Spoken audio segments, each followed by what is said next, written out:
اعوذ باللہ من الشیطان الرجیم، میں اللہ تعالی کی پناہ میں آتا ہوں شیطان مردود سے۔ بسم اللہ الرحمن الرحیم، اللہ کے نام سے شروع جو نہایت مہربان رحم والا۔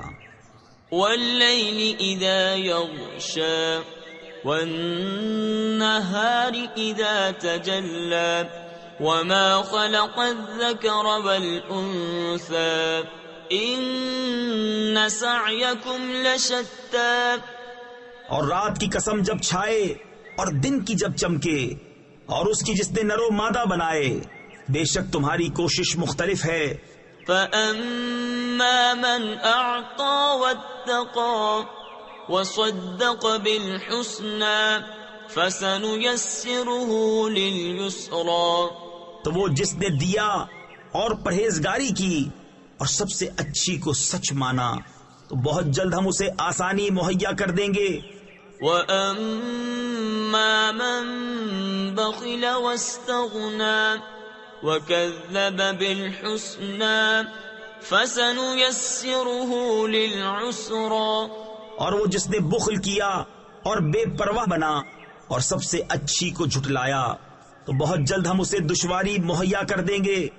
وَمَا يُغْنِي عَنْهُ مَالُهُ إِذَا تَرَدَّى إِنَّ عَلَيْنَا لَلْهُدَى وَإِنَّ لَنَا لَلْآخِرَةَ وَالْأُولَى فَأَنذَرْتُكُمْ نَارًا تَلَظَّى لَا يَصْلَاهَا إِلَّا الْأَشْقَى۔ اور اس کا مال اسے کام نہ آئے گا جب ہلاکت میں پڑے گا۔ بے شک ہدایت فرمانا ہمارے ذمے ہے، اور بے شک آخرت اور دنیا دونوں کے ہم ہی مالک ہیں۔ تو میں تمہیں ڈراتا ہوں اس آگ سے جو بھڑک رہی ہے، نہ جائے گا اس میں مگر بڑا بدبخت۔ تفسیر خزائن العرفان میں ہے بڑے بدبخت سے مراد امیہ بن خلف ہے۔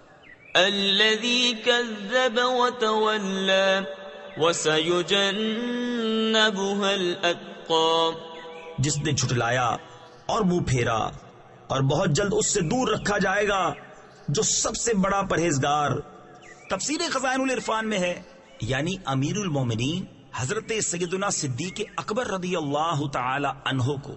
الذي يؤتي ماله يتزكى وما لأحد عنده من نعمة تجزى، جو اپنا مال دیتا ہے کہ ستھرا ہو، اور کسی کا اس پر کچھ احسان نہیں جس کا بدلہ دیا جائے۔ تفسیر خزائن العرفان میں ہے جب حضرت سیدنا صدیق اکبر رضی اللہ تعالی عنہ نے حضرت سیدنا بلال حبشی رضی اللہ تعالی عنہ کو بہت زیادہ قیمت پر خرید کر آزاد کیا، تو کفار کو حیرت ہوئی اور انہوں نے کہا کہ حضرت صدیق اکبر رضی اللہ تعالی عنہ نے ایسا کیوں کیا؟ شاید بلال کا ان پر کوئی احسان ہوگا جو انہوں نے اتنی گراں قیمت دے کر خریدا اور آزاد کیا۔ اس پر یہ آیت نازل ہوئی۔ تفسیر نور العرفان میں ہے اس آیت مبارکہ سے یہ بھی معلوم ہوا کہ بزرگوں کے فضائل کی اہمیت کو کم کرنا کفار کا طریقہ ہے، اور ان سے کفار کے تان دور کر کے عظمت کو ظاہر کرنا طریقہ الہیہ ہے۔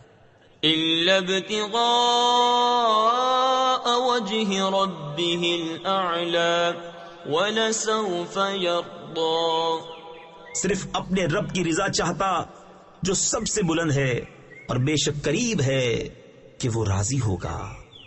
صدق اللہ العظیم۔